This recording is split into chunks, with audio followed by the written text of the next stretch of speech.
माना जाता है कि पृथ्वी ग्रह को अस्तित्व में आए करीब 450 करोड़ साल हो चुके हैं, लेकिन सिर्फ पिछले 90 सालों में इंसानी आबादी लगभग 4 गुना बढ़ गई है और आज तकरीबन 750 करोड़ तक पहुंच गई है। और पूरी दुनिया की आबादी में से करीब 18% लोग भारत में रहते हैं और पर्यावरण से जुड़ी कई समस्याओं से जूझ रहे हैं। दुनिया के 10 सबसे ज्यादा प्रदूषित शहरों में से 9 हिंदुस्तान में है। रोजाना 1 लाख मीट्रिक टन कचरा निकलने से भारत में कूड़े के पहाड़ लगभग कुतुब मीनार जितने ऊंचे हो चुके हैं। गंगा, जो हमारी सबसे पावन और पवित्र नदी मानी जाती है, दुनिया की 5 सबसे प्रदूषित नदियों में से एक है। 2014 से 2017 के बीच औसतन 63 फुटबॉल के ग्राउंड्स जितनी बड़ी जंगल की जमीन का डेवलपमेंट प्रोजेक्ट्स के लिए सफाया किया गया। अनुमान है कि 2050 तक भारत की आबादी 170 करोड़ तक पहुंच जाएगी। ऐसे में क्या हमारा देश सबकी जरूरतों को पूरा कर पाएगा? इस सवाल का जवाब मिलता है हमारे बीच मौजूद कुछ साहसी लोगों की सोच और प्रयत्नों में। मेरा सपना यह है कि हम प्लास्टिक को रिसाइकिल करें और हमारी धरती को प्लास्टिक की समस्या से बचाएं। मैं चाहता हूं कि हर घर में फ्रेश खाना पहुंचे जो कि खाने में सेफ भी हो। 25 सालों तक पृथ्वी के बारे में इंडिया को जागरूक करने के बाद डिस्कवरी चैनल आपके सामने कुछ ऐसे लोगों की कहानी लेकर आ रहा है जिन्होंने अपना सारा जीवन पृथ्वी के नाम कर दिया है ताकि उसे आने वाली पीढ़ियों के लिए सुरक्षित रख सके। इस सीरीज में हम आपके सामने कुछ ऐसे लोगों को लेकर आएंगे जो हर लिहाज से हीरोज हैं। इन हीरोज को हमने नाम दिया है प्लैनेट हीलर्स।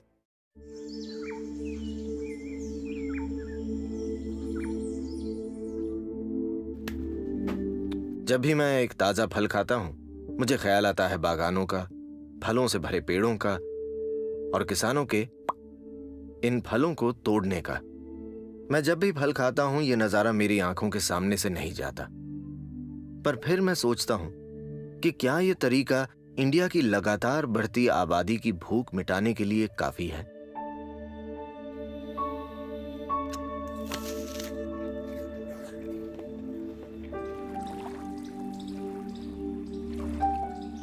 हम सब जानते हैं कि इंडिया में पॉपुलेशन बढ़ रही है और खेती के लिए जमीन कम पड़ती जा रही है। सब्जियों की बढ़ती मांग को पूरा करने के लिए किसानों पर बहुत प्रेशर है।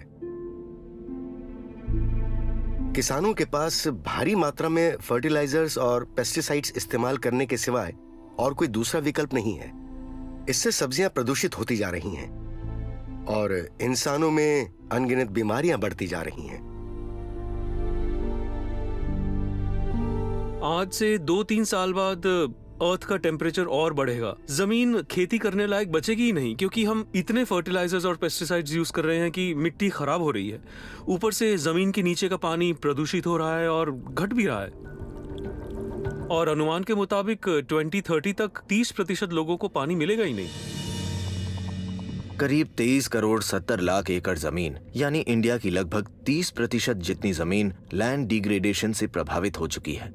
यानी ये जमीन आज उतनी उपजाऊ नहीं जितनी पहले हुआ करती थी। अनुमान है कि 2035 तक भारत की मुख्य फसलों की पैदावार जैसे कि गेहूं क्लाइमेट चेंज की वजह से 10% से घट जाएगी। ये भी अनुमान लगाया गया है कि 2030 तक सिर्फ 59% जनता को खाना मिल पाएगा, जिसका मतलब है भविष्य में इंडिया के हर दूसरे व्यक्ति को भूखा सोना पड़ेगा।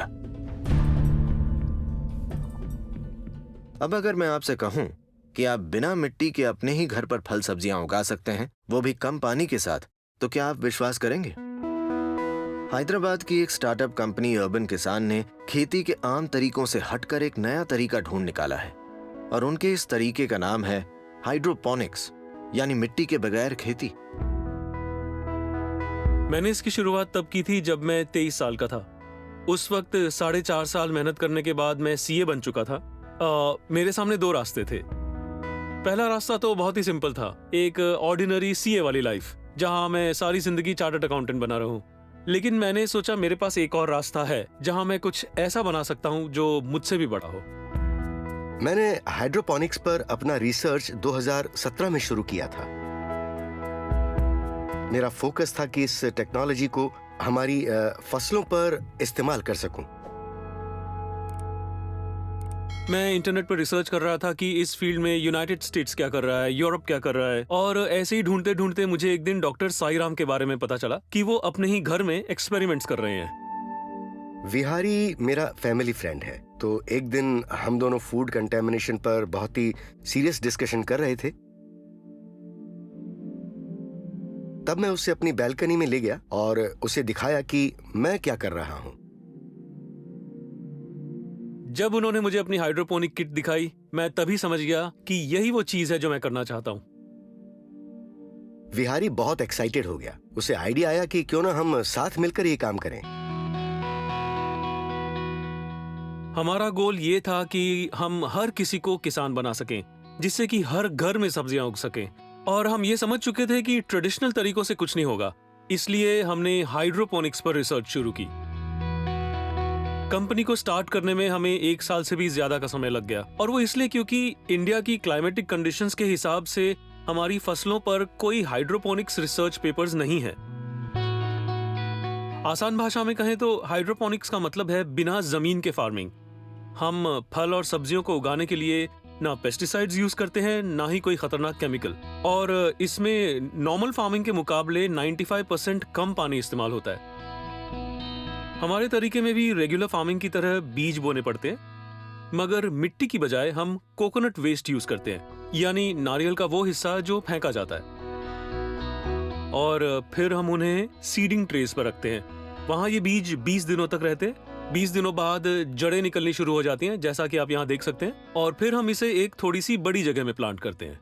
इन्हें हम नेट पॉट्स कहते हैं। बेसिकली ये छोटी छोटी टोकरियां हैं, और नेट पॉट में डालने के बाद इन्हें हम इन NFT चैनल्स में डाल देते हैं। ये NFT channels basically food grade pipes हैं। इनके थ्रू पानी फ्लो होता है, न्यूट्रिएंट से भरा पानी। ये सप्लाई कंटिन्यूअस रहती है जब तक इसका अगला साइकिल पूरा नहीं हो जाता, यानी अगले 20 दिनों तक। हाइड्रोपोनिक सिस्टम में सिर्फ 2 चीजें ऐसी हैं जिनको रेगुलरली मॉनिटर करना पड़ता है। एक ये कि पानी में कितने न्यूट्रिएंट्स हैं, जो पता चलता है उसके TDS से। TDS यानी टोटल डिसॉल्व्ड सॉल्ट्स। और दूसरी चीज जो मॉनिटर करनी होती है वो है इसका pH लेवल, यानी पानी कितना एसिडिक है। जो नॉर्मल रेंज है वो है 5.5 से लेकर 6.5। तो अब तक हम करीब 35 अलग अलग तरह के न्यूट्रिएंट्स बना चुके हैं। हम ये पता लगा चुके हैं कि किसी एक प्लांट के लिए वो कौन सा सॉल्ट है, वो कौन सा मिनरल है जो उसे सबसे ज्यादा ग्रोथ देता है। देखिए, चैलेंज ये है कि हर फसल को अलग अलग तरह के न्यूट्रिएंट्स चाहिए होते हैं। हमें न्यूट्रिएंट्स के उस कॉम्बिनेशन को समझना है ताकि फसल की क्वालिटी और पैदावार अच्छी हो। 20 दिनों बाद ये इतने बड़े हो जाते हैं। अब ये खाने के लिए या बेचने के लिए तैयार हैं। ट्रेडिशनल फार्मिंग के मुकाबले ये क्रॉप्स मिनिमम 10 से 15 दिन जल्दी उग जाते हैं। तो फॉर एग्जांपल अगर पालक जमीन पर 45 दिन में उगती है तो यहाँ 28 दिन में उग जाती है। पिछले 5 महीनों में हमने 150 से भी ज्यादा होम किट्स बेची हैं। तो आप इमेजिन कीजिए कि अब 150 लोग हर रोज अपनी सब्जियां हार्वेस्ट कर रहे हैं। हम इस टेक्नोलॉजी को और आगे ले जाना चाहते हैं ताकि ज्यादा से ज्यादा लोग हाइड्रोपोनिक्स का इस्तेमाल कर सकें और अपनी आंखों के सामने अपनी फ्रेश सब्जियां उगा सकें। इससे उन्हें काफी अच्छा फील होगा। मेरी दादी को गार्डनिंग बहुत पसंद है और मेरे डैड को भी। तो इसकी शुरुआत हॉबी की तरह हुई, मगर इसी बहाने अब पूरी फैमिली एक हो गई है। एक तो देखिए जगह की कमी रहती है, तो इसमें जगह की कोई प्रॉब्लम नहीं है। और इंडिया में पानी की बहुत प्रॉब्लम है, तो इसमें लिमिटेड पानी में अच्छा ग्रो हो रहा है।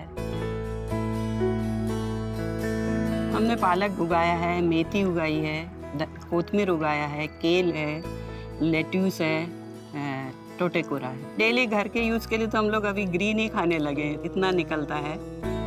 शहरों में रहने वालों के पास टाइम नहीं होता, तो ऑब्वियसली उनके पास फसलों को देखने का भी टाइम नहीं होगा। तो हमने सोचा क्यों ना एक ऐसा किट डिजाइन किया जाए जो खुद ब खुद काम करे।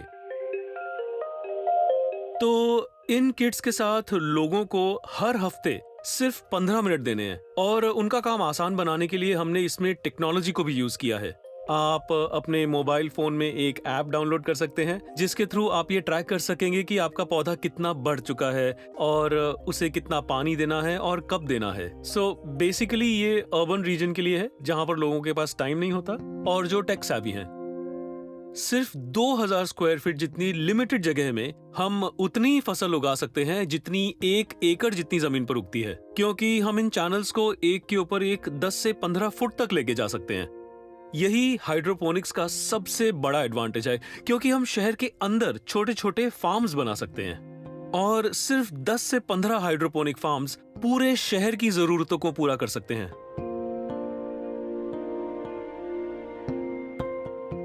फिलहाल हमारी ब्रांच सिर्फ हैदराबाद में है, क्योंकि हमारा रिसर्च लैब और हमारे लोग सभी हैदराबाद में हैं। तो हम अपना पहला कमर्शियल फार्म हैदराबाद में शुरू करने वाले हैं और उसके बाद हम दूसरे शहरों में जाएंगे, जैसे बेंगलुरु और चेन्नई। कोई भी पौधा हाइड्रोपोनिक्स में उगाया जा सकता है, मगर सवाल यह है कि क्या वो इकोनॉमिकली सस्टेनेबल है या नहीं, यानी जो खर्चा हम उसे उगाने में करेंगे वो किफायती होगा या नहीं। फिलहाल हमारा रिसर्च जारी है और एक दिन हम हर फसल को हाइड्रोपोनिक्स में उगा पाएंगे।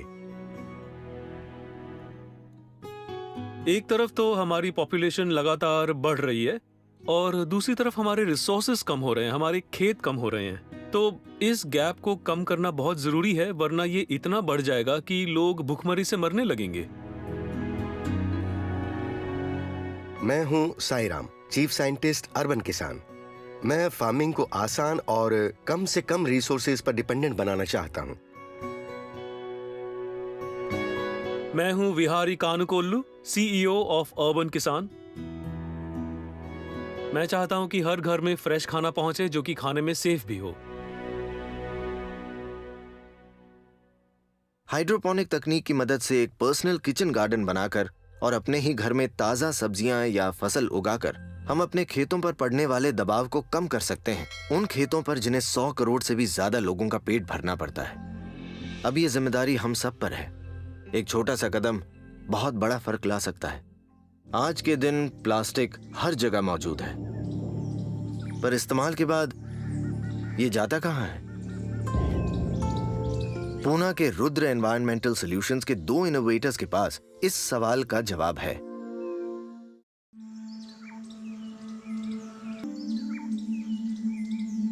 जो प्लास्टिक लगभग 100 साल पहले इन्वेंट हुआ था, वो शायद अगले 1000 सालों तक कहीं नहीं जाएगा, लेकिन उसे कंट्रोल किया जा सकता है, उसे दोबारा इस्तेमाल किया जा सकता है ताकि नया प्लास्टिक प्रोड्यूस ना हो।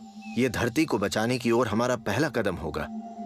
हम प्लास्टिक के बिना रह नहीं सकते, लेकिन ये हम पर है कि हम उसका दोबारा इस्तेमाल किस तरह करते हैं। तो हम सब इस प्लास्टिक की समस्या को कम कैसे कर सकते हैं? शुरुआत एक पानी की बोतल से करते हैं। हम इसे अक्सर खरीदते हैं। साफ पानी पाने का इससे आसान तरीका कोई नहीं है, मगर हम भूल जाते हैं कि हर एक फेंकी हुई बोतल ऐसे किसी ढेर का हिस्सा बनती है, या इससे भी बड़े।